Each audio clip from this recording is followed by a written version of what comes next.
Hi welcome to మనం TV. నేను మీ కట్ట కార్తీక్. రాజకీయాల్లో సిద్ధాంతాలు ఉంటాయి, భావాలు ఉంటాయి, కానీ భావ దారిద్ర్యాలు ఉంటాయి కొంతమందికి. భావ దారిద్ర్యం ఏందనుకుంటున్నారా? ఆ భావ దారిద్ర్యాన్ని మీకు చూపించే ప్రయత్నం చేస్తా. దారిద్ర్యం అంటే మామూలు దారిద్ర్యం కాదు. ఇది పవన్ కళ్యాణ్ గారి కట్అవుట్ని బాక్సింగ్ చేస్తున్నాడు ఒక వ్యక్తి. ఇది ఎక్కడ జరిగిందంటే సిద్ధం అంటూ జగన్ గారు సబ్ పెట్టారు మొన్న ఉమ్మడి వైజాగ్ జిల్లాలో భీమిలి దగ్గర ఓ సబ్ పెట్టారు. ఎన్నికలకు సిద్ధం అంటూ సిద్ధం అనే పేరుతో పెట్టారు. ఆయన దేని సిద్ధం? కుస్తీ పోటీలు సిద్ధమా, ఎన్నికలకు సిద్ధమా? ఆ సిద్ధం అని సభలో జరిగినటువంటి సంఘటన ఇది. బాక్సింగ్ బెలూన్స్ పెట్టడం, బాక్సులు పెట్టడం, బ్యాగులు పెట్టడం, వాటిని గుర్తించడం, కుస్తీ పోటీలు తయారైనట్టు. వాట్ ద నాన్ సెన్స్! ఏంటిది రాజకీయం? ఏం చెప్పదలుచుకున్నారు రాజకీయాల్లో మీరు? ప్రజల మధ్య భావోద్వేగాలు ఉన్నప్పుడు, ప్రజల మధ్య వైషమ్యాలు ఉన్నప్పుడు, ప్రజల మధ్య ప్రతీకారాలు ఉన్నప్పుడు అవి సరైనవి కావు అని చెప్పాల్సిన నాయకులు మీరు ఎలాంటి ఏర్పాటు చేయటం ఏంటి? అందులో ముఖ్యమంత్రి హోదాలో మీరున్నారు. ఏంటిది? ఇక్కడ పవన్ కళ్యాణ్ గారితో పాటు చంద్రబాబు గారితో కూడా కట్టుబడి పెట్టి ఇలానే చేశారట. రాజకీయాలు ఏం నేర్పదలుచుకున్నారు? రాజకీయాలంటే ఇప్పటికే ప్రజలకి చాలా అవహేళన ఉంది. అమ్మో ఈ రాజకీయాలు వద్దురా బాబు, ఈ కుళ్ళి రాజకీయాలు రా బాబు, ఈ రాజకీయాలు అంటే వేస్ట్రా బాబు అనేటువంటి ఒక భావజాలం ప్రజల్లో ఉంది. అసలు ఆంధ్రప్రదేశ్ అంటే ఏంటి?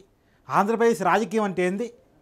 ఎంత గొప్ప గొప్ప నాయకులు ఆంధ్రప్రదేశ్ రాజకీయాల్లో ఉన్నారు. పొచ్చెలపల్లి సుందరయ్య గారు లాంటి నాయకులను చూసిన ఆంధ్ర గడ్డ ఇది, తెలుగు గడ్డ ఇది. రాజకీయ పార్టీలు ఏమైనా సరే, నందమూరి తారక రామారావు గారు, వైఎస్ రాజశేఖర రెడ్డి గారు, ఇలా ఎంతమంది నాయకులు మనం చూసాం. నవ్వుతో చమత్కారంతో కామెంట్ చేసేవాళ్ళు. ఏం చెప్పదలుచుకున్నారు? ఏంటిది? చేసిందో అనామకుడు కావచ్చు, దీన్ని ఖండించారా? కేసు పెట్టారా? అరెస్ట్ చేశారా? ఇవాళ జనసేన పోయి కంప్లైంట్ ఇస్తే కంప్లైంట్ పట్టించుకోరా? మాకు సంబంధం లేదని మీరు తప్పించుకోవచ్చు, కానీ మీ సభలో ఒక సీఎం ఒక సభని నిర్వహిస్తే అక్కడ చిన్న పరిశ్రమ మొత్తం పోలీసుల చేతిలో ఉంటుంది. అక్కడ ఏం పెడుతున్నారు, అక్కడ ఏం జరుగుతుంది, ఎవరేం చేస్తున్నారు, మొత్తం ఇంటెలిజెన్స్ హ్యాండ్ వల్ల ఉంటుంది. ఈ సంఘటన మీకు తెలీదా? రేపు తెలియదని మీరు తప్పించుకుంటారా? మీరు కావాలని చెప్పిన సంఘటన కాదా? ఏంటండి ఇది? ఏం చెప్పదలుచుకున్నారు సామాన్యులకి? అంటే రేపు ఎన్నికల్లో కుస్తీ పోటీలు సిద్ధంగా ఉండండి, కొట్టుకోండి, సావండి, ఇదేమన్నా ప్రజలకు చెప్పదలుచుకున్నారా ఈ సభ నుంచి? ఈ ఇండికేషన్ అదేనా? కుస్తీ పోటీలు సిద్ధంగా ఉండండి అని చెప్పదలుచుకున్నారా? చెప్పండి, మీ ఉద్దేశం అదైతే చెప్పండి. ఆంధ్ర ప్రజలు దీన్ని ఒప్పుకోరు. ఆంధ్ర ప్రజలకు కుస్తీ పోటీలు అలవాటే. ఎవరితో కుస్తీ పడతారు, ఎలా కుస్తీ పడతారు? ప్రజాస్వామికంగా కుస్తీ పడతారు, ప్రజా సమస్యల కోసం కుస్తీ పడతారు. ఏదో మన అంగన్వాడీలు ఫైట్ చేశారే అలా, ఇదే వైజాగ్ స్టీల్ ప్లాంట్ కోసం ఒకనాడు పోరాటం చేశారే కేంద్రం మీద అలా, అలాంటి కుస్తీలు ప్రజలకు అలవాటు. ఒక డెమోక్రటిక్ మూమెంట్, ఒక డెమోక్రటిక్ స్ట్రగుల్ ఆంధ్ర ప్రజలకు, తెలుగు ప్రజలకు అలవాటు. ఇలా కుస్తీ పోటీలు అలవాట్లేదు. కొత్త కల్చర్ని తీసుకురావాలని చూడకండి. వైజాగ్ ప్రశాంతమైన గడ్డ, సుందరమైనటువంటి ప్లేస్, అది ఆహ్లాదకరమైన ప్లేస్. అది అరకు ఉంటుంది, పక్కనే భీమిలి బీచ్ ఉంటుంది. పర్యావరణానికి, అందానికి మారుపేరు. కానీ ఏంటిది? ఏం చెప్పదలుచుకున్నారు? ఒక ప్యాషన్ నేపథ్యాన్ని తీసుకురాదలుచుకున్నారా? కుస్తీ పోటీని ఏమైనా ఏపీలో తీసుకురాదలుచుకున్నారా? కోట్టాటిని నేను ఏపీలో పెట్టదలుచుకున్నారా? ఎన్నికలు సజావుగా జరగాలి. మీ సిద్ధాంతం మీరు చెప్పండి, ప్రతిపక్ష పార్టీ వాళ్ళ సిద్ధాంతం వాళ్ళు చెప్తారు. ఎవరికి అధికం వాళ్ళు ప్రజలు తెలుస్తారు. అంతే. రాజకీయాల్లో ఉండాల్సింది రెండు భిన్న సిద్ధాంతాల మధ్య, రెండు భిన్న భావాల మధ్య పోట్లాట మాత్రమే. వ్యక్తిగత పోట్లాట కాదు, ఇలాంటి కుస్తీ పోటీలు కాదు.